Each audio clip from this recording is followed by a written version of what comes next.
Voici la 5e méditation de carême de l'église de Saint-Ignace qui va nous conduire jusqu'au Pantocrator byzantin. Première image, il s'agit d'une porte d'une église, l'église Sainte-Sabine à Rome. Il y a à Rome une église dont les portes sont du 5e siècle, estimées en 430, et qui sont parfaitement conservées avec des panneaux magnifiques. Celui-ci, on y reconnaît en haut le Christ en majesté, le Christ glorieux dans sa grande nimbe céleste, Alpha et Oméga, les 4 vivants autour de lui. Avec la main droite, il déclame quelque chose, c'est-à-dire il annonce, il donne, il délivre la parole. Et puis, de l'autre main, le livre déroulé, ce sont les évangiles, sans doute, donc, qui nous sont donnés. Et en dessous, une figure que nous identifions, peut-être la Vierge Marie, les commentateurs diront plutôt que c'est l'Église entourée donc des apôtres Pierre et Paul, qui sont les 2 colonnes de l'Église, et lesquels tiennent au-dessus de sa tête la croix qui descend du ciel. Voilà, la croix, c'est donc le signe du salut même en Jésus-Christ qui descend sur l'Église et qui est déposé par les apôtres.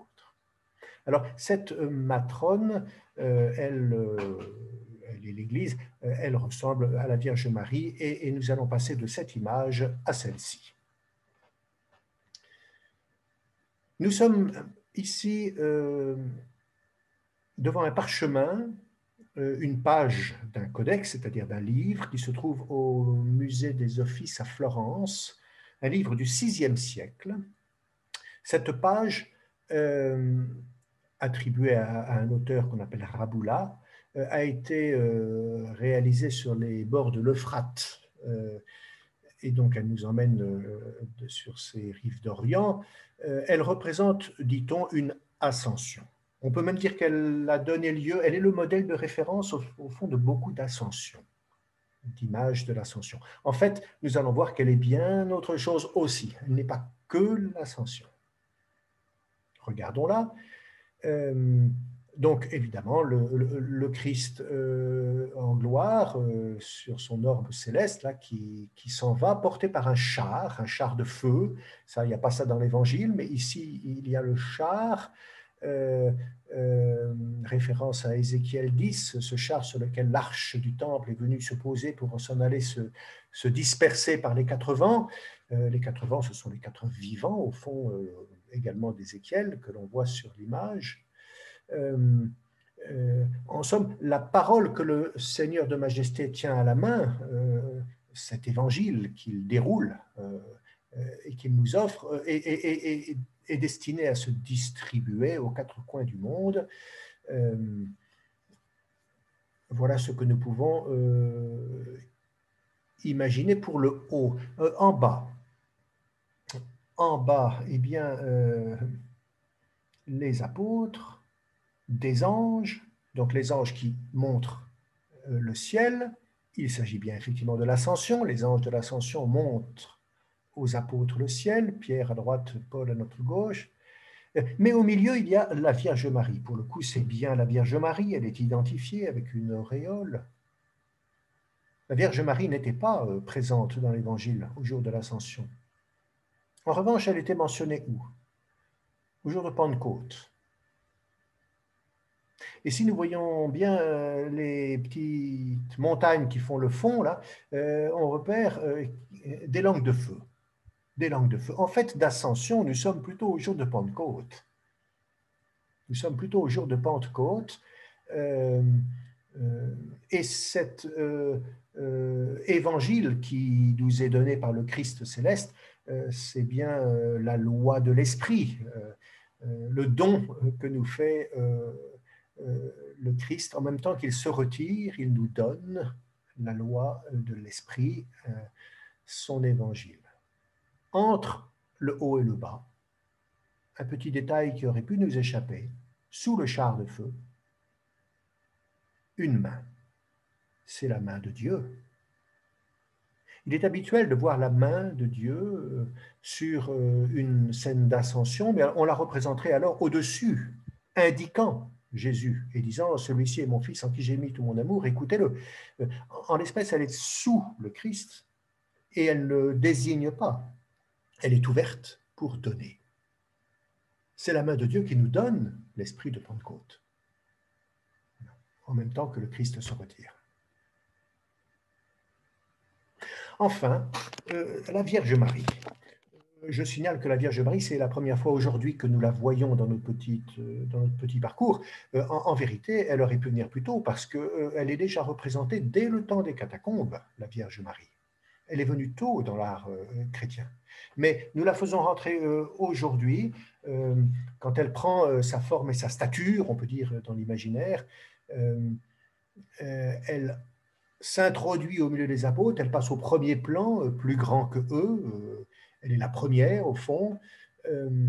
Et que pouvons-nous dire d'elle, sinon sa forme ample? Je parlais d'une matrone. Sa forme ample, sa forme de vase.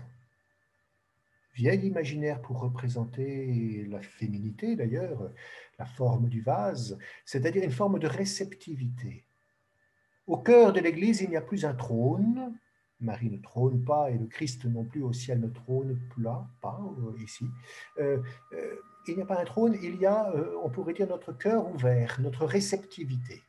Marie, en figure de prière, l'orante, les mains levées vers le ciel, et tout accueille. Voilà, elle écoute. Voilà. Elle écoute et elle accueille. Ce qui trône au cœur de l'Église, ce sera notre cœur ouvert, tendu vers le ciel, dans la puissance de l'Esprit. Nous jetons un œil sur cette autre image, elle est un peu plus tardive, guère, elle est du début du 7e siècle, en Égypte, pour retrouver donc le Christ au ciel. Cette fois-ci, il trône, avec les 4 vivants autour de lui, etc., le livre ouvert. Et en bas, les apôtres à nouveau, la Vierge Marie, clairement posée, elle trône. Alors là, l'un et l'autre trônent. Elle a vraiment pris sa place de première, mais évidemment, elle ne trône pas seule. Ça n'est pas elle qui trône, c'est le Christ. C'est le Christ dont elle est la mère de Dieu, Théotokos, et à ce titre, elle trône. Cette image nous fait faire un petit saut dans l'histoire. Nous passons au XIIe siècle. Donc, entre-temps, il y a eu plusieurs siècles que j'aurais pu illustrer davantage avec des manuscrits, un peu comme le Codex de Raboula. On construit moins dans ces siècles-là. En revanche, les moines transmettent un héritage par le livre. Mais nous arrivons donc à cette image d'une église catalane en Catalogne, Saint-Clément de Taül, XIIe siècle, et on peut dire que c'est l'art roman espagnol. Voilà. Et ce peintre, le maître de Saint-Clément de Taül, ce maître-là est considéré comme le plus grand peintre roman. Voilà le plus grand peintre de l'art roman, qui donne ces peintures tellement colorées et assez colossale. Voilà, c'est une église qui est décorée ainsi. Nous allons quitter cet art catalan pour partir plus à l'est, nous en aller en Sicile et être dans l'art byzantin. Nous voici dans la chapelle palatine de Palerme. Nous sommes au XIIe siècle. Église bâtie, ça mérite d'être connu par les Normands, voilà, mais selon l'art byzantin. Et je vous invite à regarder vers le haut le Christ qui surplombe l'église, on peut dire. Il surplombe l'église au sommet de la voûte. Voilà, du dôme, il y a ce visage du Christ. Le Christ simplement représenté désormais. Voilà, c'est ça le passage que nous opérons maintenant. non plus entièrement représentés, mais représentés dans un visage, le buste. Et il trône. Nous descendons, nous le revoyons, le Christ sur l'abside, la conque de l'abside, on le voit, on le reverra davantage, et en dessous, la Vierge. Alors, regardons à nouveau le Christ qui surplombe le dôme là-haut, et représentons-nous l'effet que cela fait. Nous sommes dans cette église, nous levons la tête, nous ne voyons plus un agneau comme nous l'avions vu la semaine dernière, nous voyons le visage de Christ qui nous surplombe. Peut-être certains d'entre nous qui sont allés à Rome connaissent le Panthéon à Rome, ce beau temple païen bâti sous Hadrien, temple païen caractéristique par son ouverture. Le dôme est ouvert sur le ciel, il pleut dans le temple, et c'est une formidable façon de signifier l'ouverture vers la transcendance. Eh bien ici, donc en monde chrétien, l'ouverture à la transcendance, elle ne se représentera pas ainsi, le couvercle il est fermé.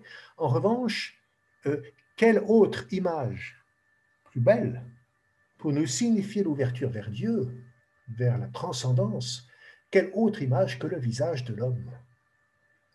Le visage de tout homme est le visage du Christ. Voilà. Désormais, pour entrer en relation avec le ciel, pour lever tout notre être vers Dieu, nous contemplerons son visage et nous nous représenterons son visage. Et quand nous contemplerons, quand nous regarderons le visage de l'homme, de tout homme, nous entrerons dans le mystère. Voilà.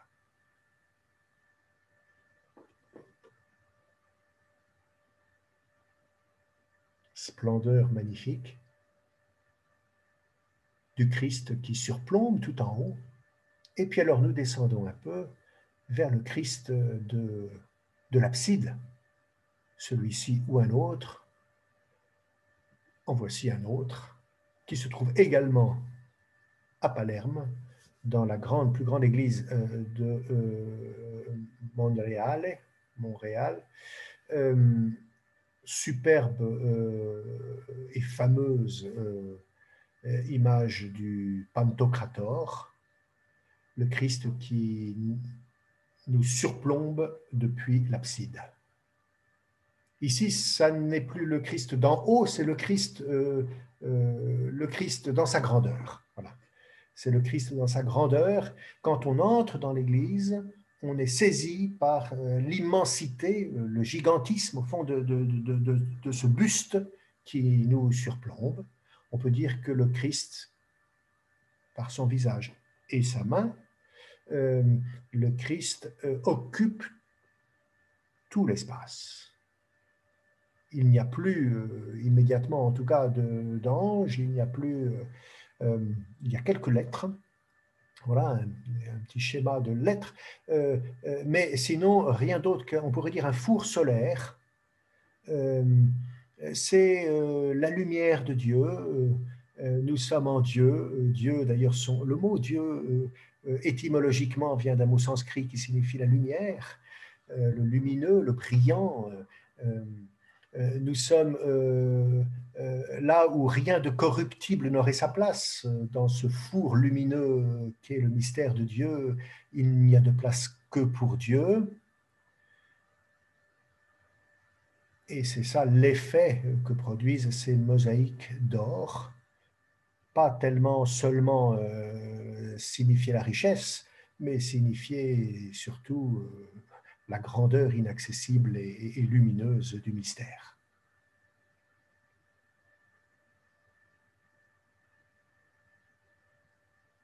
Le Seigneur a les lèvres fermées et pourtant il parle. Il parle par le livre ouvert. Le livre ouvert, ce sont les évangiles. Nous sommes invités à lire, nous sommes invités à écouter ce qui est dans le livre. La main, l'autre main, est une main d'enseignement en même temps que de bénédiction. Elle est une main d'enseignement. Ce Christ nous parle et nous dit, écoutez, nous nous mettons sous le regard de, de ce Seigneur et tout en nous est prié de se taire et de se faire écoute.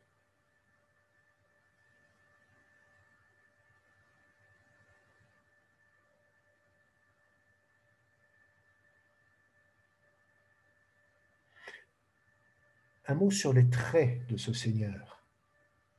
Voyez son portrait, ses cheveux bruns, ses deux mèches, sa barbe. Voilà le portrait standard de Jésus. Disons-le, c'est un portrait.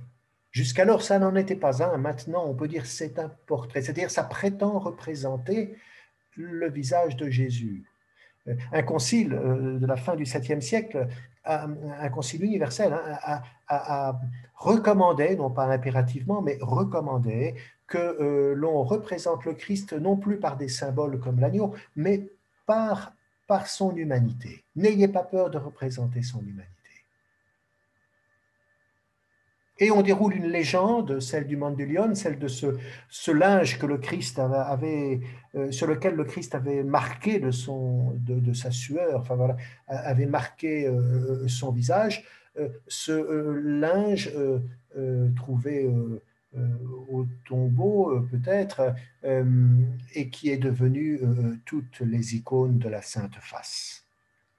Cette tradition du visage véridique, du visage authentique de Jésus, elle nous rend service, en somme. Elle nous permet, en nous proposant un schéma qui sera le portrait définitif du Christ, elle nous permet d'une certaine façon de ne plus nous inquiéter de ce à quoi ressemblait Jésus. Voilà. Nous n'allons plus nous imaginer toutes sortes de représentations de Jésus. Nous en avons une en tête, on nous l'a donnée, on nous dit, voilà, c'est comme ça que nous le représenterons désormais. C'est bien de lui qu'il s'agit, c'est son humanité, c'est un homme, ça n'est pas un autre que cet homme-là. Voilà. Il y a la singularité de cet homme pour notre salut universel.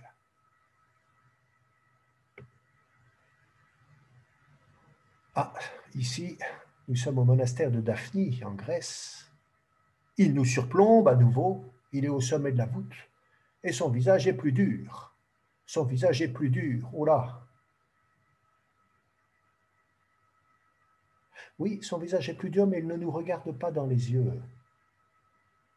Il regarde plutôt un peu de biais. Il est peut-être celui qui surveille les alentours. Au fond, le regard de Dieu qui nous accueille dans cette église, quand nous entrons dans une église, nous nous mettons sous son regard, nous nous laissons regarder par lui et nous le regardons. Et ici, eh bien, on pourrait dire qu'il est occupé à surveiller que le monde ne nous fasse pas trop de mal, peut-être.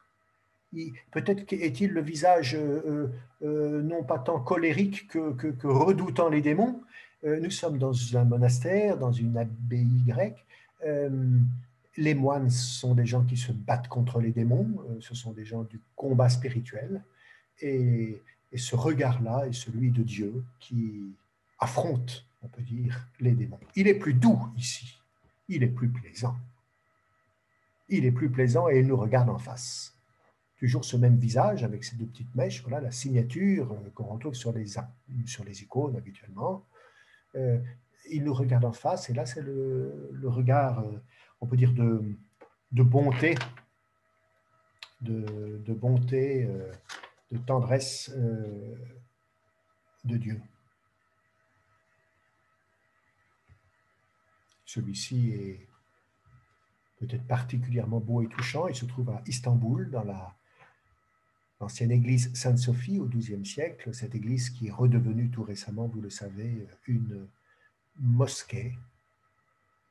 Espérons que cet art est définitivement préservé, enfin espérons qu'il soit bien préservé, il l'est par des accords juridiques, voilà, un patrimoine universel de l'ONU. ce magnifique Christ de Sainte-Sophie, et puis celui-ci également à Istanbul, dans l'église de la Kora. À nouveau ce Christ qui nous regarde et qui nous présente le livre. Nous pouvons maintenant prier avec le Pantocrator. Seigneur Jésus, au sommet des coupoles et sur la conque des absides, il n'y a plus de place que pour toi, pour ton visage lumineux et ton regard pénétrant.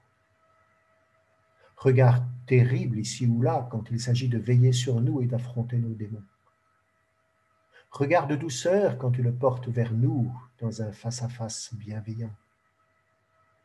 Aujourd'hui, nous nous laissons regarder par toi, tous ensemble en Église, chacun de nous dans son secret. Pénétrés par ta bienveillance, nous te contemplons, nous t'adorons, et toutes les fibres de notre être font silence. Nous voulons t'écouter, n'entendre plus rien que ta parole, accueillir intimement les mots de ton évangile.